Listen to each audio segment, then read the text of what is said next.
வரம் கொடுக்கும் மின்னும் நட்சத்திரம். இனியாங்கிற ஒரு குட்டி பொண்ணுக்கு நட்சத்திரங்கள்னா ரொம்ப பிடிக்கும். தினமும் அவ தன்னோட நாய்க்குட்டி டோமியோட வானத்தை பார்த்து மிகவும் பிரகாசமான நட்சத்திரத்தை தேடிக்கிட்டே இருப்பா.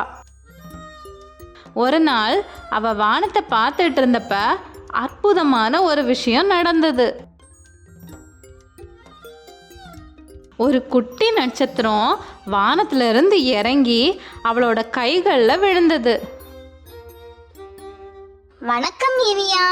அந்த நட்சத்திரம் மின்னிக்கிட்டே சொல்லுச்சு, நான் நோவா, வரம் கொடுக்கும் நட்சத்திரம்.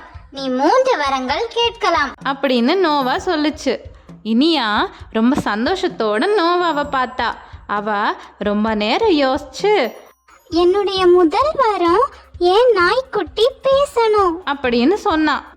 ஒளிரும் ஒரு மின்னலோட அவளோட நாய்க்குட்டி டாமி வாலாட்டிகிட்டே, என்னால பேச முடியுது, எனக்கு ஸ்நாக்ஸ் ரொம்ப பிடிக்கும் அப்படின்னு சொன்னான். இனியா மகிழ்ச்சியுடன் சிரித்தா.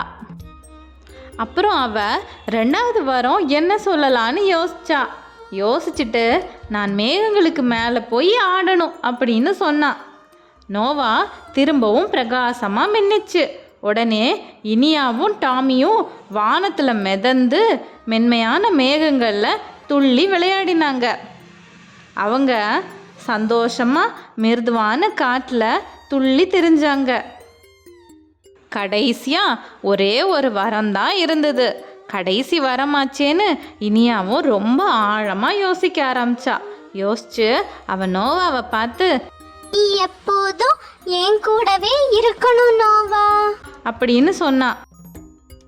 நான் வானத்துக்கே சொந்தமானவன் லூனா, ஆனா நான் எப்போதும் உனக்காக மின்னிக்கிட்டே இருப்பேன் அப்படின்னு நோவா சொன்னா. லூனா ரொம்ப சோகமாக்கிட்டா. இருந்தாலும், அப்படின்னா நீ வானத்துல மிக பிரகாசமான நட்சத்திரமா மாறணும், அப்பதான் நான் தினமும் உன்னை பார்க்க முடியும் அப்படின்னு சொன்னா. மகிழ்ச்சியோட பிரகாசித்து நோவா வானத்துக்கு திரும்பி போயிட்டான். இதுவரை இல்லாதபடி ரொம்ப பிரகாசமா ஒளிந்தான். அந்த இரவு இனியாவும் டாமியும் நட்சத்திரங்களை பார்த்தபடியே படுத்து சில வரங்கள் மேஜிக் மாதிரி உண்மையாகவே நமக்கு கிடைக்கும்னு தெரிஞ்சுக்கிட்டாங்க. கதையின் நீதி: அன்பும் நட்பும் உலகில் மிகச்சிறந்த மந்திரம். நாம் எல்லாவற்றையும் எப்பவும் நம்மளால் தக்க வைத்து கொள்ள முடியாது. ஆனால் நினைவுகளும் உணர்வுகளும் நம் இதயத்தில் எப்போதும் நிலைத்திருக்கும். உண்மையான மந்திரங்கிறது மற்றவங்களை நேசிக்கிறது தான். இது மாதிரி தினமும் நிறைய கதைகள் கேட்க என் சேனல் மறக்காமல் சப்ஸ்கிரைப் பண்ணுங்கள்.